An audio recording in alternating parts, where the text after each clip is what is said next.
Rotarians and guests to the Rotary Club of York, where our mission is to improve life in the city of York by connecting our club's diverse community leaders through fellowship, action, and service. I am your president, Courtney Piccolo, and as you know, we start off all of our meetings by reciting the four-way test. If you would please join me. Is it the truth? Is it fair to all concerned? Will it build goodwill and better friendships? Will it be beneficial to all concerned? Today, our opening song, God Bless America, and the pledge will be led by Deb Harrison, followed by the invocation with past President Aaron Jacobs, and visitor introductions by Alexis Campbell. Please join me.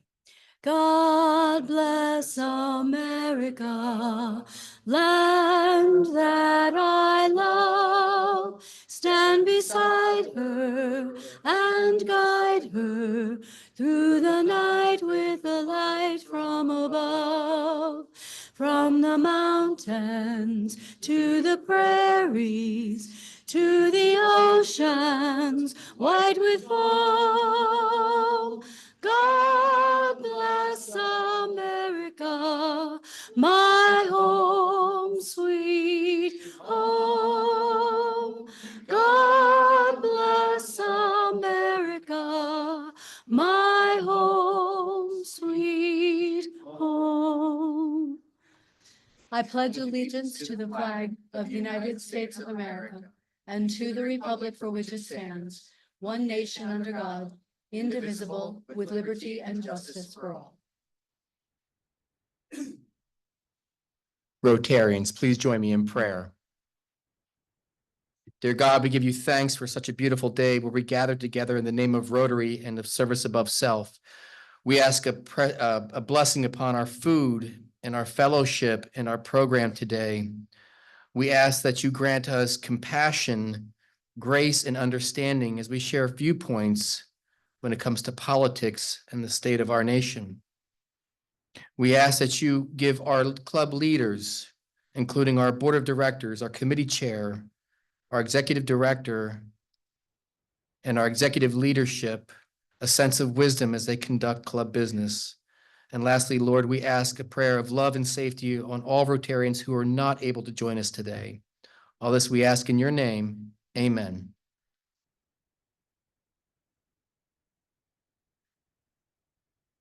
Perfect. I'm pleased to have the honor of introducing our guests for today's meeting. When I call your name, please stand and remain standing until President Courtney has welcomed you. We have a few visiting Rotarians. Bethany Richardson, guest of York North. Jose Santiago is coming from the Uptown Club. And Linda Gorder is coming from Chambersburg. Our guests, Gavin Toomey is a guest of Casey Nixon. Grant Bortner, guest of Casey Nixon. Alma Baker, our speaker. Eleni Pornaras is a guest of Albert Blakey. Mamoru Ikabe is a youth exchange guest. Laura McLean, guest of Scott Thomasy. Ben Poff, guest of Matt Poff. Donna Pulo, guest of Jane Schussler. Michelle Caltagirone, guest of Thomas Caltagirone. Kristen Ventry, guest of Ted Ventry. Karen Minchell, guest of past President Josh George. Clay Shaw, guest of past President Josh George. And Cindy Donnelly, guest of Tom Donnelly. On behalf of our Rotary Club, I would like to extend a heartfelt welcome to all of our visitors today. It's always a pleasure to have new faces join us, whether you're here for the first time or returning. Rotary is all about connecting, serving, and making a positive impact on our community and beyond. And we're very excited to have you here with us. Rotarians, please help me welcome our visitors.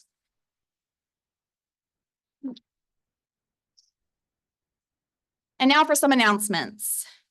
The Membership Recruitment Committee will meet today at 1:30 p.m. downstairs in the Mixed Grill.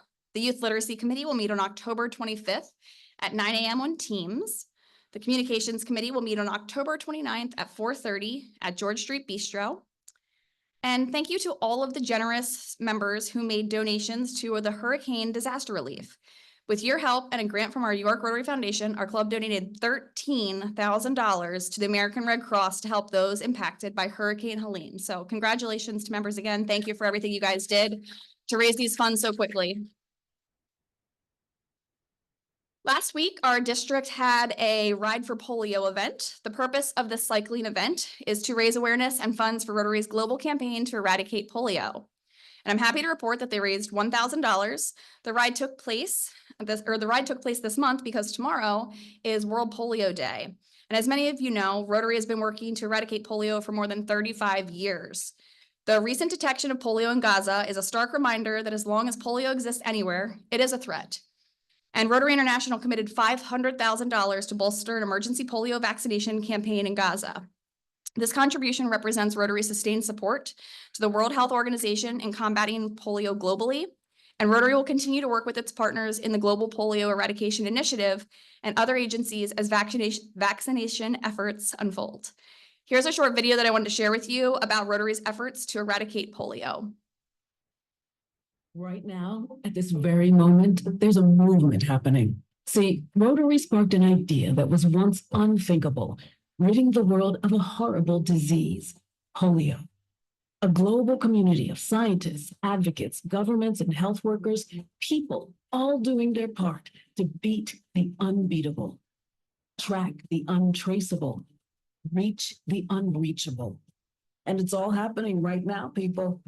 This part of history belongs to everybody. So tell everybody, near, far, young, and old, that it will take everybody.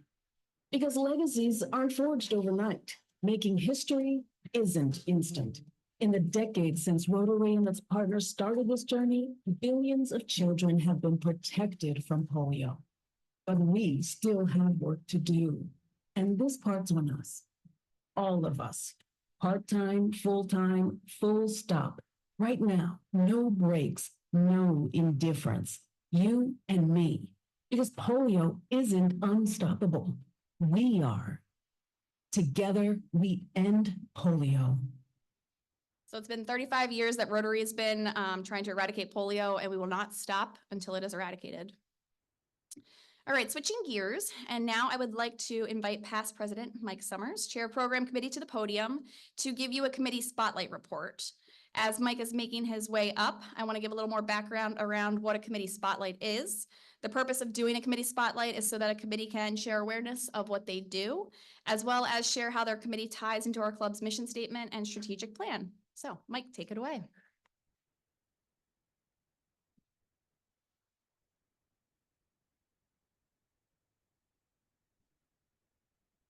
Thank you, President Courtney. What we do as a program committee, that's a great question. It's answered every week. Every week. We have programs every week and we invite people in, and how it affects our strategic plan, it's very evident. So we meet twice a year. We're going to be meeting next month, early next month. And so if you have good program ideas, I'd like to hear about them. And our committee would like to hear about them, and we will look at it, and we'll have probably about 120 suggestions or about 25 slots. So it's a very competitive process, but we try to interrelate to the strategic plan, that we try to have things from the city of York. We try to have things that are happening throughout the community that affect you. And then we also like to have business programs because we're all business people, whether we're a not-for-profit or profit, we're all business people. And so between those two elements, we try to put it together. I should say for the next 3 weeks, we're going to have political programs because it is the political season. And so this week we will hear from Janelle Stelson. Next week we'll hear from Scott Perry. And then the following week, which is after the election, we'll have someone in from York College to talk about what has just happened. So I encourage you to sit there and send me suggestions. We're going to meet again the first week in November. And I can tell you that I always get suggestions that day. It doesn't work that well. It's helpful to have it ahead of time. And especially does not work well when I get the week after, because we have already selected all of our programs. So please help us out.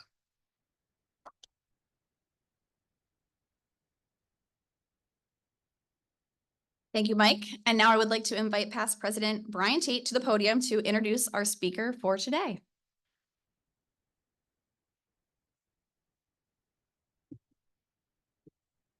Good afternoon, Rotarians and guests. Janelle Stelson is the Democratic candidate for the U.S. Congress in Pennsylvania's 10th District, including Dauphin County and parts of Cumberland and York counties. An Emmy Award-winning journalist, she was previously the co-anchor of WGAL News 8 Weeknight News. The recipient of several AP awards for reporting, Stelson's career in Central PA spans nearly 40 years, where she covered local, state, national, and international stories. She says that you learn a lot about a place when you tell its stories for 4 decades. Stelson says she's been listening and telling the stories of countless families, small business owners, and law enforcement officers, getting answers and holding the powerful accountable. And she's heard over and over how people in Central PA are sick and tired of career politicians who have not been listening to them. Born in Fairbanks, Alaska, Stelson grew up in the Seattle area and graduated from the University of Puget Sound with a degree in politics and government. She studied international politics at the Austro-American Institute in Vienna, Austria. Stelson will share with Rotary her decision to leave her role telling our stories, to be our voice in Washington, to be the leader we need. On her campaign website, Janelle shares that she is not a politician, but someone who will listen, work for real solutions, fight for term limits, and be someone who will sit down with anyone who has ideas about how to make life better for all of us in Central Pennsylvania. Rotarians and guests, please welcome candidate for Congress, Janelle Stelson.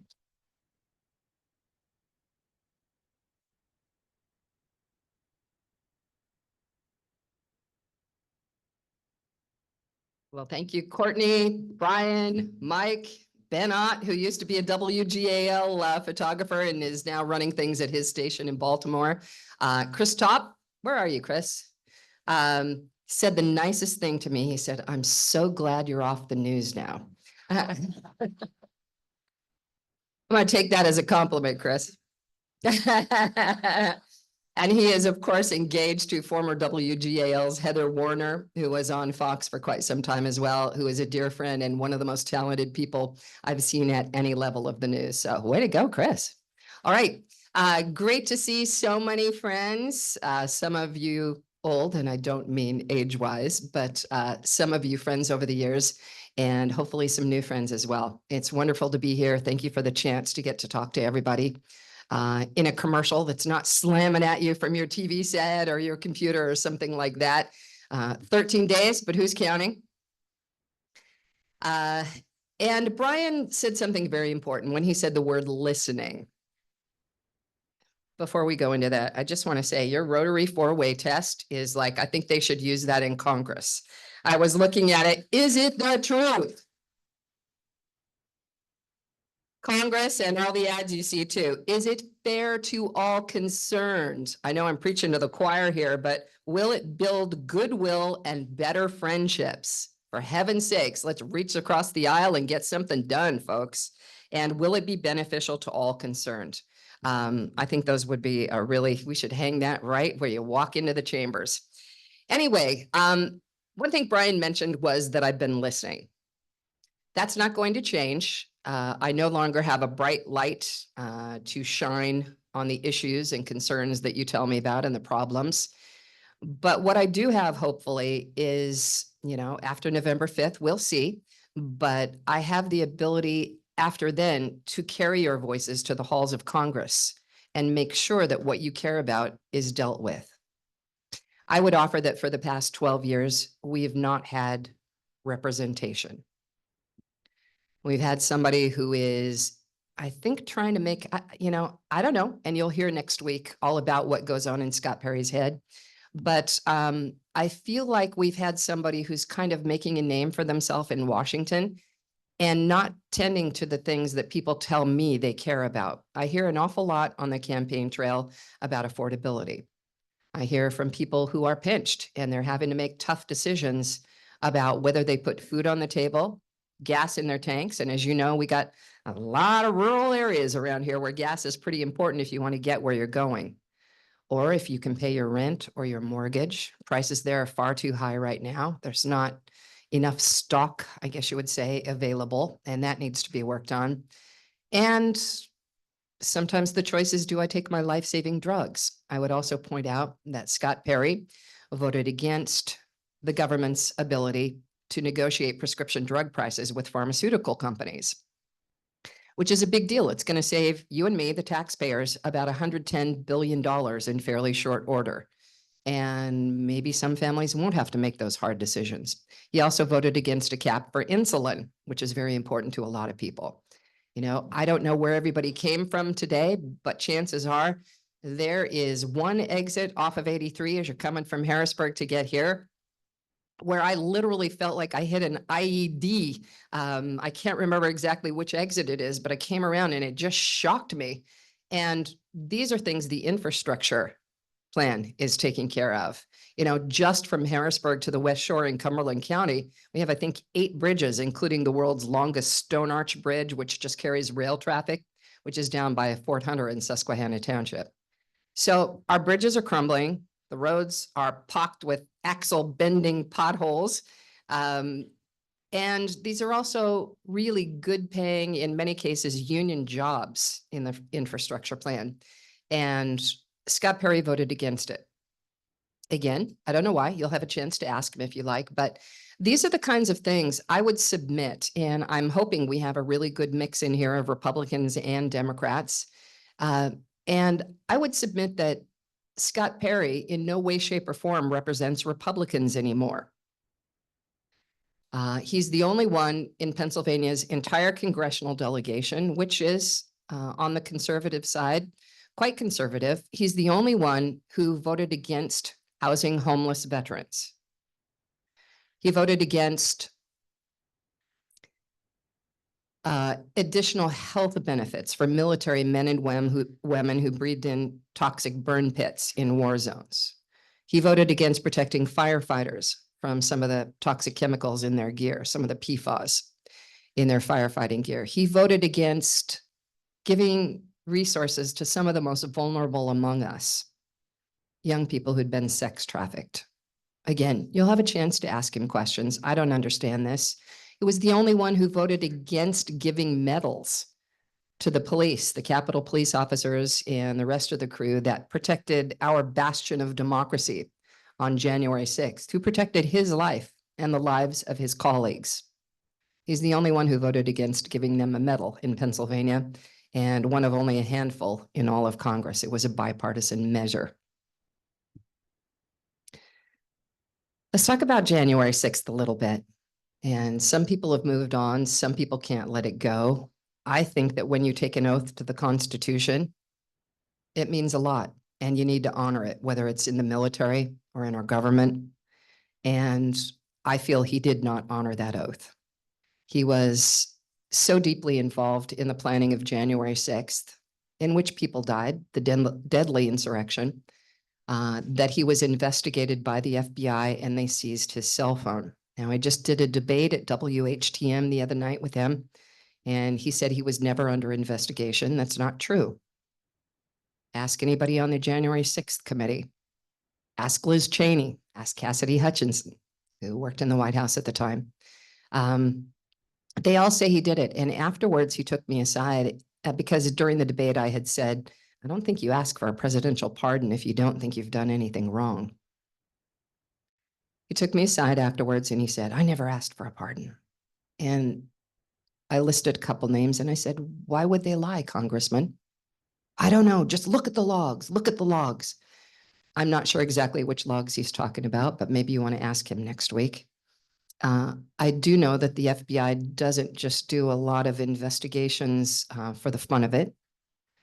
I do know that he said that Italian satellites screwed with our voting machines last time and changed Trump votes to Biden votes, even though his votes were in the same machines and were just fine. There is that. And even folks in the Trump administration said they thought that was kind of insane. He's also, I would remind you, the gentleman who tried to install his friend, an environmental attorney, at the head of the Department of Justice because he thought that person, Jeffrey Clark, would be more amenable to the fake slates of electors that were being assembled in Pennsylvania and around the country. And I will also remind you, who here voted last time? Good, doing your civic duty.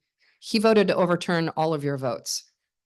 That for me is practically disqualifying. We have elected him once since then. I'm not sure how that happened, but when I go into the booth, as has happened for decades, I want my vote to count.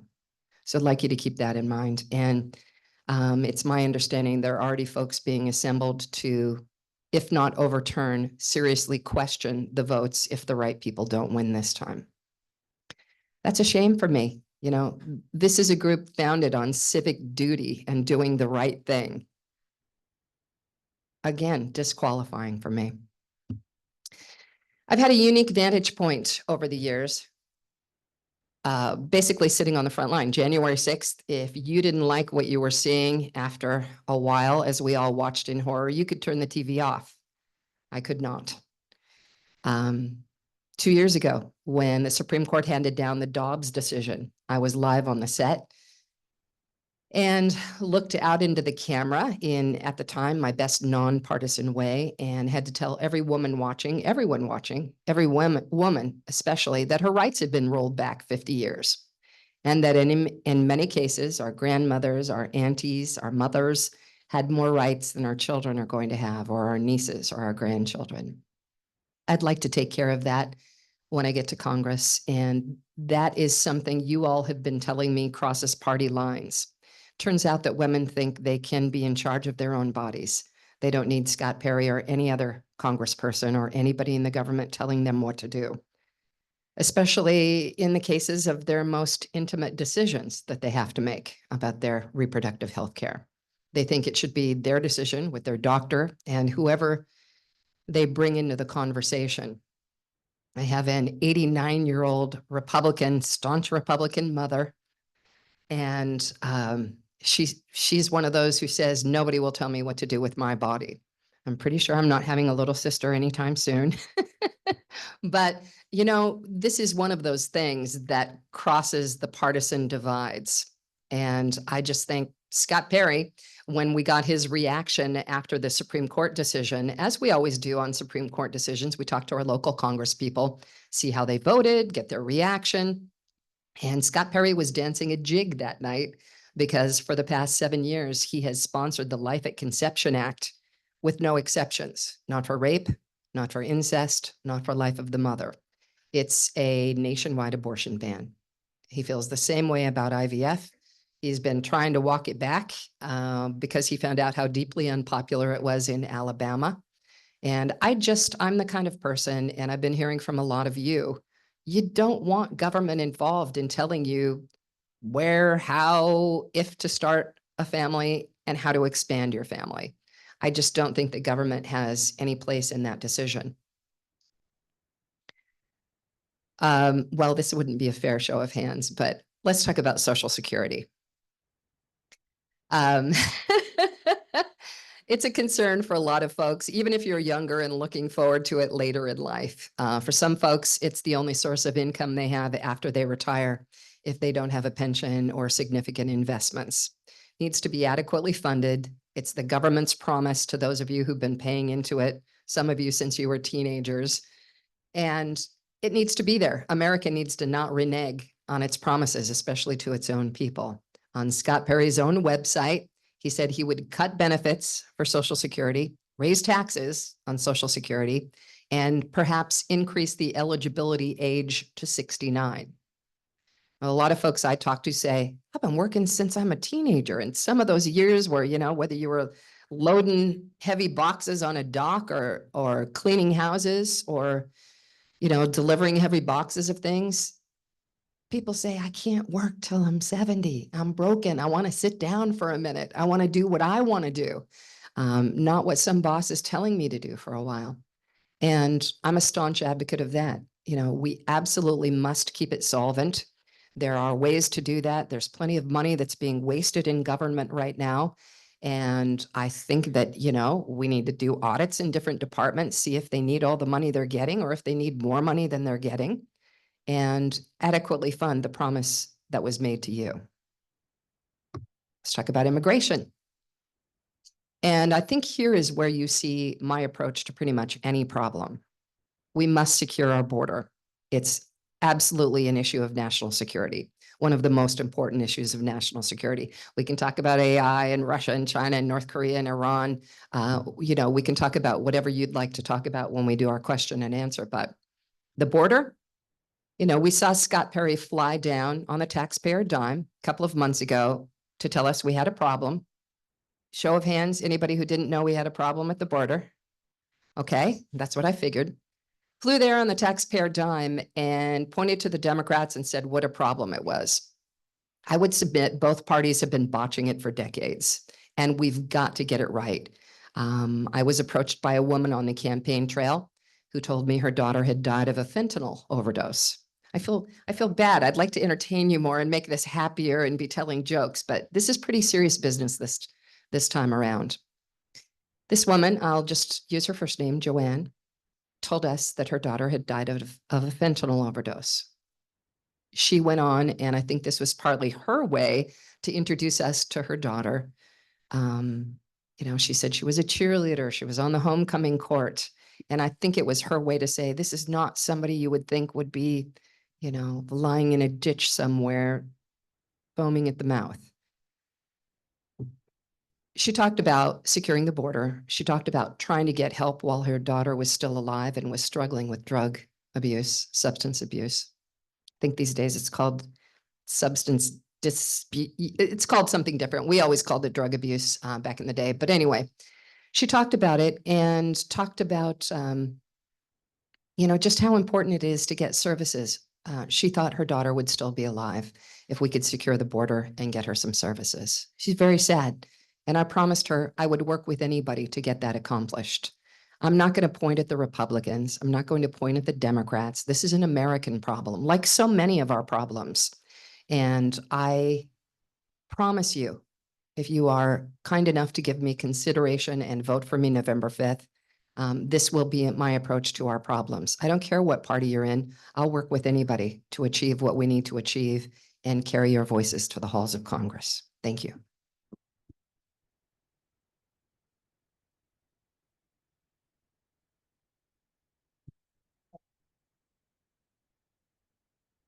Told me that. Thank you, Mike. Thanks, Ben.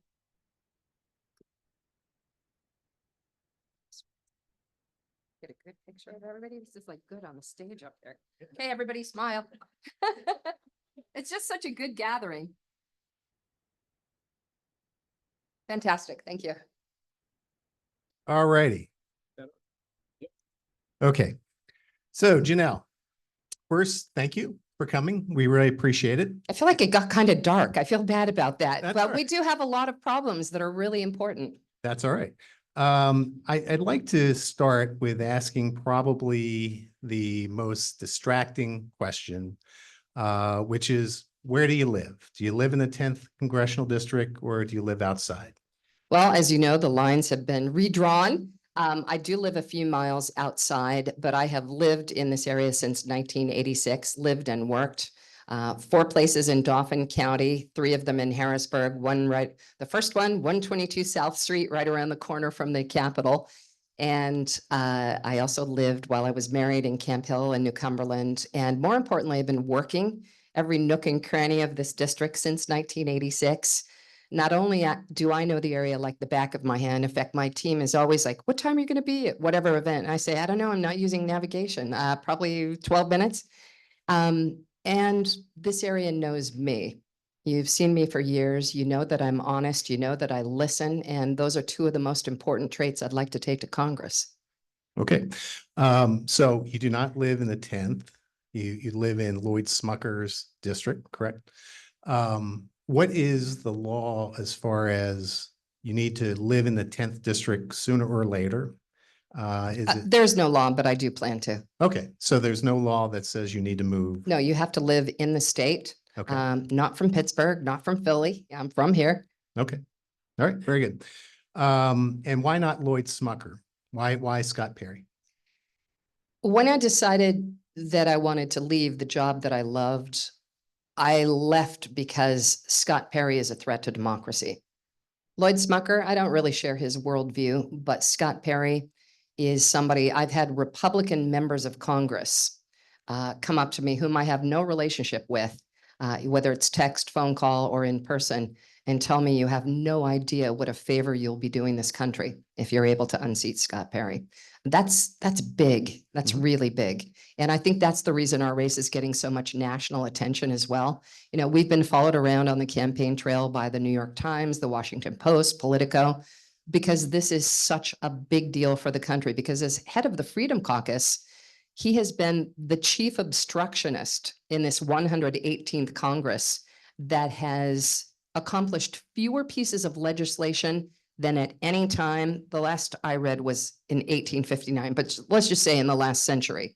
And that's a problem. Again, we have a lot of issues, a lot of concerns here. And for 12 years, that inaction has made things that weren't pressing, that weren't urgent, very urgent now. There's a lot to be done here. Okay, very good. Committee assignments, will you seek out, which committee assignments will you seek out in next Congress? Well, I'm not exactly measuring the draperies yet for whatever dingy room in the Capitol that they give newcomers. I don't know much about that as a first timer. I would assume, I don't know that you get to pick and choose. I'm not sure. You get to put forward which ones you want. Right. It's a negotiation process. Right. You get assigned then. I would think something having to do with infrastructure, you know, again, our roads, our bridges, this is really a big deal around here. Trucker Magazine, which I do not subscribe to, but for several years on the news would do the story that they ranked Pennsylvania's roads the worst in the entire nation. So I think Trucker Magazine probably says I should be on the infrastructure committee or agriculture, something having to do with all the rich farmland we have here. I just want to make sure there are committees where I can actually make sure that federal money is coming back into the district. Small businesses, you know, I don't know exactly which committees are what yet. None of my business to know until after November 5th. And then I hope I'm acutely aware of exactly, you know, what's available. And I know that if you win, you go down for a member orientation. Yep. And they start sorting all of this out. Okay, very good. What are your top 3 priorities? I'd say the top 3 are what I've been hearing out on the campaign trail when I'm knocking doors and making calls and meeting people like today.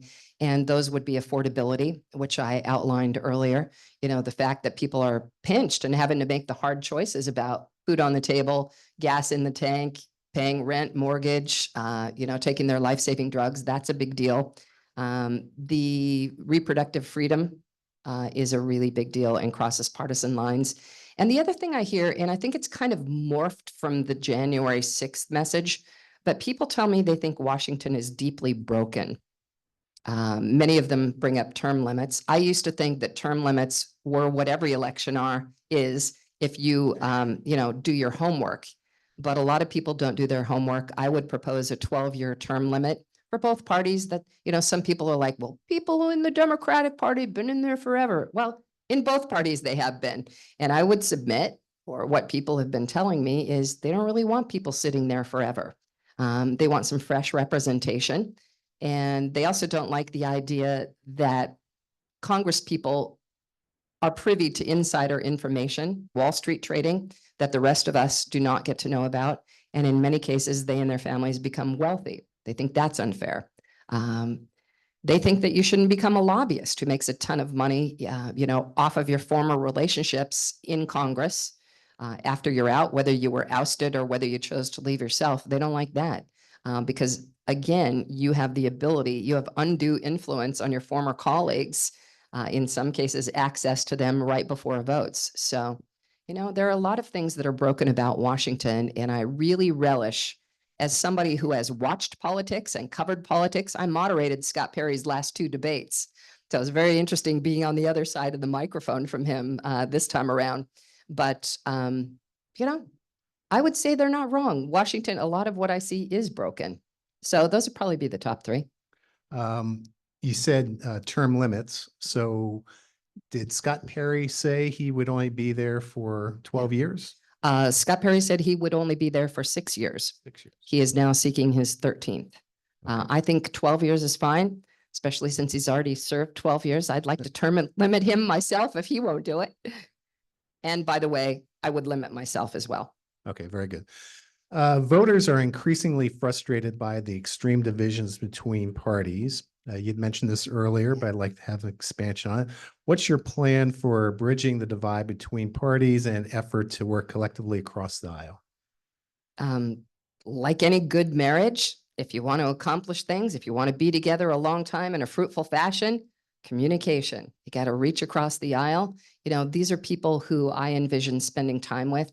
It's very interesting because in Washington, things have changed over the years. In the olden days, if you got elected, you would move to Washington with your family. And what that meant is after votes were taken at the end of the day, you know, maybe you'd have dinner with somebody, you know, who didn't share the R or the D on your forehead or the independent. And the families would go out to dinner, and that fostered relationships far and away, you know, from the chamber. And that's not the situation any longer. It's my understanding there are fly-in vote days and fly-out vote days, meaning Mondays, when everybody's flying back in from their districts, they vote later in the day so people can fly, get back to, you know, the chambers. And then Fridays or whatever day they finish up business is a fly out day. They try to wrap up early so you can fly back out, which means people are just taking their votes, you know, hurling whatever insults they do at each other and then taking off in a plane back to their home districts. And there's not a lot of time spent together, really forging friendships that are really important, or relationships, even if you're not friends, relationships that are good, strong working relationships. You know, I'm not saying that's something I can change, but it's something to be cognizant of, and certainly something to try to create an infrastructure that is more amenable to us all getting along. Great. All right. So you may go down there and find yourself in the majority. You may go down and find yourself in a minority. How would you approach your job depending on which one you're in? The same way, independently and doing the people's business here. Again, after 12 years of inaction, there are an awful lot of wants and needs in this district, and that's who I'm working for. The job title is representative. Nobody really cares what I think. They care that I'm doing the people's business. Okay, very good. What specific policies would you pursue to support economic growth and job creation in Pennsylvania, especially for small businesses and entrepreneurs? Boy, one of the most important questions you could ask, and I know we have a lot of small business owners and large business owners in here. You know, this is a situation where it's one of those things, to be completely transparent, that I don't know everything about, but I also look forward to the relationships I'm forging, because when it is time to talk about legislation or bring somebody down to Washington to testify, I'm going to be calling on my community and the business leaders here to work on it.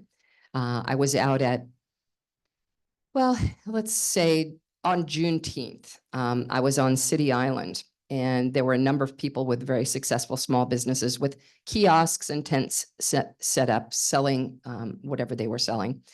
And I went around and I asked them, what is it that you need? And a lot of them said, in terms of minority business ownership, that they needed more access to capital for mortgages, for rents, so they could do bricks and mortar. They've been that successful. They want to expand. Those who were happy with business as the way it already is, or already had bricks and mortar, in addition to their pop-up tents, were telling me they have trouble with taxes. And don't always know exactly how to handle that. I would love for, if I'm lucky enough to get elected, to have strong enough constituent services that somebody like that small business owner can come into the office and we can be one-stop shopping for what you need to do to handle your problem. So there are a lot of things we can do. You know, and you want to take that further and talk about the minimum wage in Pennsylvania. I'd like to see anybody here, including myself, Scott Perry, the rest of Congress people, the state legislature, I'd like to see them live on $7.25 an hour. You can put in an hour of hard labor and not even be able to afford a loaf of bread and a big jug of milk, a gallon of milk. So that's something that needs to change. All of the states around us have nearly double that. Mhm. And even West Virginia has a higher minimum wage and a much lower cost of living. So there are many, many things we can do to help the business community, large and small. Okay. What infrastructure investments do you believe are necessary for our district? And how would you prioritize those projects? Boy, that's again, the scale, large and small. There's an awful lot to be done, but let's just start with the most basic, the roads, the bridges, the things we all use every day, and just expect them to be safe.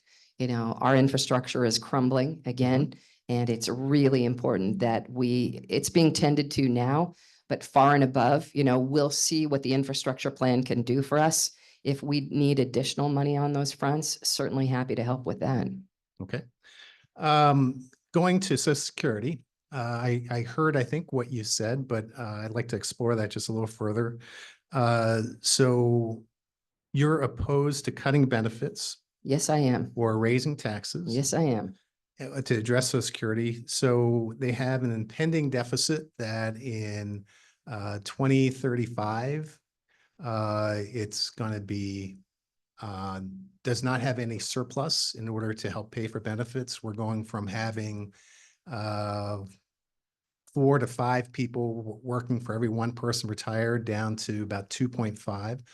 So how do you suspect you'll solve that? It's the largest element in the budget. Well, we're the richest nation on earth. The fact that we can't keep our promise to some of our retired folks is a real problem for me. There is enough money in our budgets. We can rearrange some things and make sure that we're keeping our promises to people who've paid into those benefits their entire working lives. They expect it, they earned it, they deserve it, and I'm going to make sure it's there for them. Okay, so if you take someone who is younger, you would oppose raising their rate or their time frame as far as retirement. So you're pretty much just drawing a line that it's fine how it is. We just need to find money for it. Yeah, I see, you know, a lot of folks that just don't think they can physically work until 69, who are really upset that Scott Perry would, you know, he just said that again. This is not just something on his website a couple years ago. He said it again in our debate at WHTM, and I am very much against that. People just say it's a bridge too far, basically. They've been working their whole lives, and some of them are broken at this point. Okay. On immigration issues, would you support the bipartisan bill that was drafted earlier this year by the House and Senate members? And if so, why? Yes, because it's a start. Again, I was pretty clear. This is a matter of national security. We must secure our border. And these problems, especially with climate change, are only going to get worse, not better. As you know, much of the rest of the world struggles. They're not as rich of a nation as we are to be able to handle the climate disasters. And, you know, with the climate disasters, so you can't raise your crops. So there's fighting over resources and there's violence. You know, you can't fault anybody for trying to give their families a good life. But if you do not have a legitimate claim to be here, we need to have the proper amount of border security agents. Right now, 1/3 of the cameras on the border are broken. This should never be happening. We need the proper number of security agents. We need judges. We need attorneys so that when somebody comes and they do not have a legitimate claim, they're not allowed to just sort of hang out until we can find them a court date at some point. If you don't have a legitimate claim, you need to be processed and you need to be expeditiously sent back to your home country, and humanitarily as well. Okay. So you had mentioned that the deportation of illegal immigrants that you're for. So how would such a program solve the immigration problem, and how would the program be funded? Well, again, we must secure the border so that we don't have so many people who do not have a legitimate claim coming across our borders. And beyond that, at this juncture, I would just say, I really trust our law enforcement. I want to make sure they have the resources to both keep us safe and, I think they do a pretty good job of rooting out the criminals in this country and making sure they're dealt with properly. So again, secure the border, make sure law enforcement has all the tools they need to do their job and keep us safe. Okay. As the U.S. is spending millions of dollars on military equipment in Ukraine, what do you think will end that war? And is there a diplomatic solution? Boy, I'd like to see that war ended yesterday, as I'm sure we all would, for a myriad of reasons. And this is not just an international situation where you don't want Russia to take over Ukraine and then who knows where they'll stop. Vladimir Putin has shown a great appetite to continue to expand the empire. That's a problem internationally, obviously, and you don't want our fellow NATO countries to be infringed on in any way. And then we become a bigger part of the fight with our allies. But apart from that, the prices that everybody's complaining about for groceries and gas, when you have the port in Odessa on the Black Sea shut down, means one of the world's largest grain producers can't get the grain out, which means food insecurity around the world and means higher prices for us. Those of you like me who like Cheerios and all of those kinds of things, it costs more to make the product. And I'll also say, there's been some price gouging since COVID, shrinkflation, greedflation. You have corporations, while we're paying more for Cheerios and everything else you like at the grocery store, there are a number of companies making record profits off the back of our pain in the grocery store. And that, again, is something Scott Perry voted against. He voted against when there was legislation to stop some of the price gouging. Okay. How do you feel about giving college or forgiving college loans? So that's one of the processes that the Biden administration has been doing for the last 3 years, and how it impacts our economy. I feel a couple ways about it, and I'm sure there are a lot of people who are conflicted. Nobody wants to saddle our young people with such an extraordinary amount of debt right out of the gate as they begin their lives. But there's also a question of fairness and people who worked very hard to put themselves through college and their families through college before. So this is one of those answers where I would say, I'm interested in looking at all sides and figuring out exactly what I'd like my plan to be moving forward. I do know I'm a big proponent of making sure that we properly fund public schools. I think they are the bedrock of our communities and this country, and we cannot afford to raise a nation of dummies. This is something that we have to pay particular attention to, and people should really have, by the time we all get to senior year, let's keep everybody in school, no dropouts. Let's see if we can tend to that. Let's make sure that the school in the poorest neighborhood has the same resources the school in the wealthiest neighborhood has, so that when it's time to make the choice about whether to go to college or technical school or get a union apprenticeship or something like that, we're all on equal footing. That's really important moving forward. Okay, great. Our national debt has reached 36 trillion. What specific proposals do you have to start reducing the national debt and balance the budget? Well, first of all, I would say again, shame on Congress. Shame on Congress. This is the most basic function of our government. The fact that we always need these additional spending revenues and stopgap measures, the budget, I don't know who here, some people have budgets, some people just sort of go, but you always have sort of a budget in your head because you know what your means are. You know how much money you make at your job if you're still working. You know what the price of things is, and you got to live within the budget. That's what Congress should be doing. I'm very keenly interested in seeing, very specifically how we racked up all this debt and what we can do about it. I think audits, again, for every department would be an important part of this to make sure there's not a lot of waste. And again, there are things we need to continue to fund. When you talk about the solvency of Social Security and Medicare and Medicaid, these things, it's really important that we get control of this spending. It's embarrassing. And also when you become indebted to other nations as well, that's a big problem. So shame on Congress. I'd like to be part of the solution. Okay, thank you. In 2000, 1 in 150 children in the US were diagnosed with developmental disabilities, including autism. Today, 1 in 36 children, so 1 to 50 down to 1 to 36, receives this diagnosis.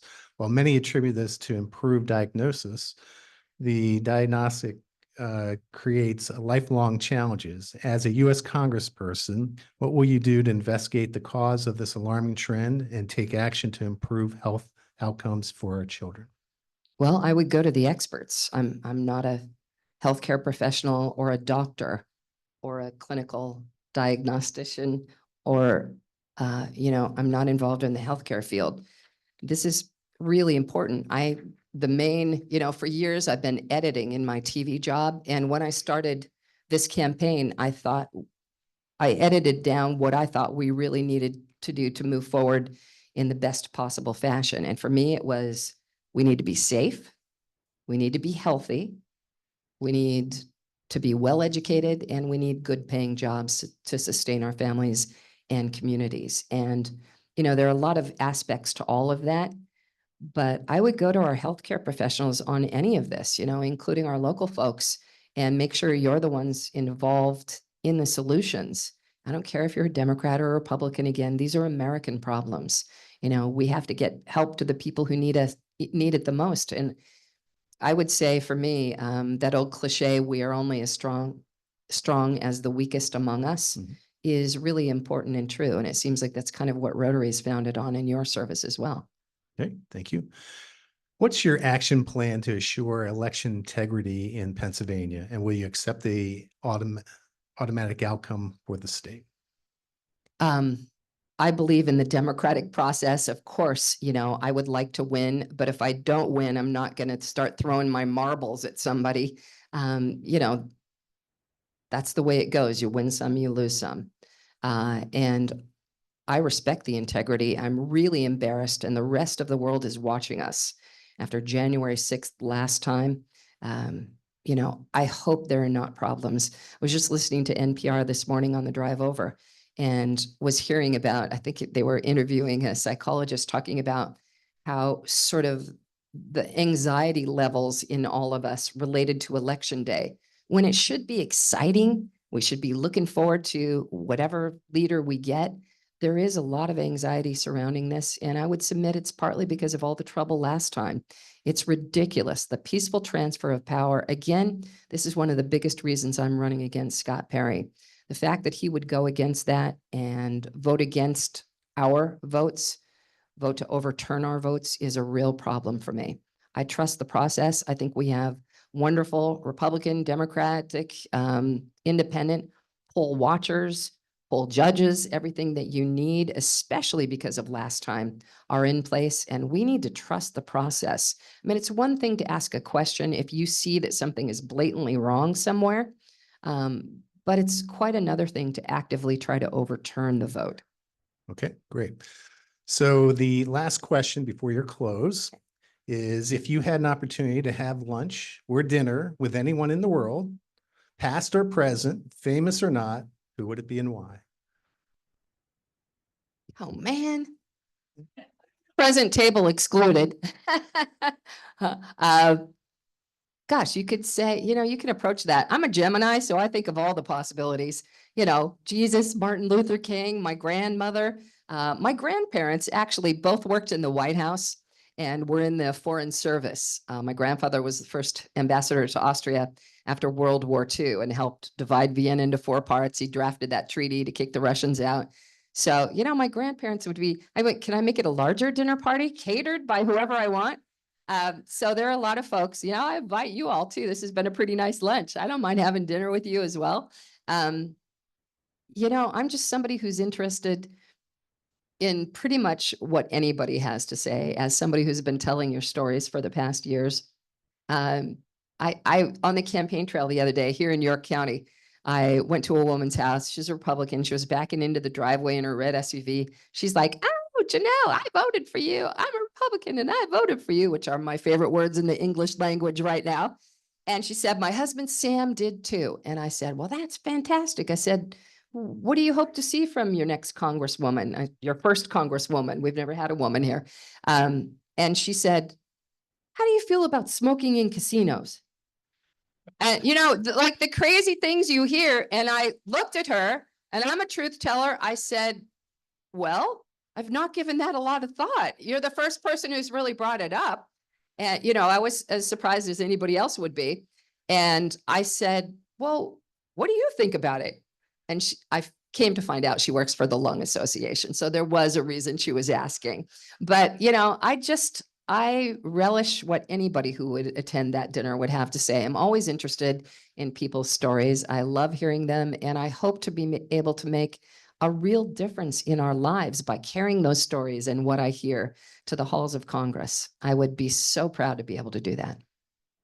Okay, so we'll give you 2 minutes to close and we'll finish from there. I think I've pretty much said everything I had to say. Everybody has a place to go. It's a school day, work day for everybody. So I'm just going to close with what I said before. I hope you have heard something that will allow you to give me your consideration on the ballot November 5th, or if you're voting a little earlier, or if you already have, hope you gave the little circle to me. But aside from that, you know me, I know you, many of you. I've been here long enough. And I will carry your voices to the halls of Congress. And if I can't accomplish what you need to have done, I will come back and meet with you. If it's a small problem, we'll have coffee or a slice. I don't drink coffee, I'll have tea, or a slice of pizza or something like that. And we'll talk about it. Or if it's a larger problem, we'll have a town hall. I think that's also something that's really been missing over the past 12 years is the direct communication. Again, for me, the title of the job is representative. It's not so much what I think, it's what you tell me you care about. We'll try to, accomplish something. And if we can't, we'll talk about it. I'll go back, try again, see if we can amend the issue in some way and get it done. But I believe, call me old school. I want to make politics fun. I want to make it responsive. I just want to make sure you get what you need and want because we deserve it. You work really hard. You're really generous. The things this community does just bring me to my knees with gratitude. And I'd like to be able to give back. Okay, thank you very much, Janelle Stelson. Thanks, Bart.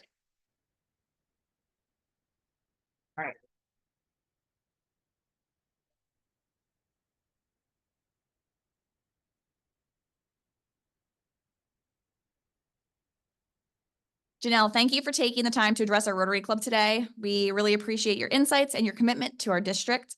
It's encouraging to hear about your vision for representing the interest of all of us who live in the district. Our community thrives when leaders like you engage with local organizations, and we're grateful for your efforts to support businesses and residents alike. So thank you very much again for being here today. And as you all know, instead of giving the speaker a gift, we purchase a book and we ask them to sign the book plate and we donate it locally. This week's book will be donated to the York Day Early Learning Center in York City, along with a bookmark made by students at Creative York. Next week we will be hearing from Congressman Scott Perry, the incumbent Republican candidate for Pennsylvania's 10th district, including Dauphin County and parts of Cumberland and York counties.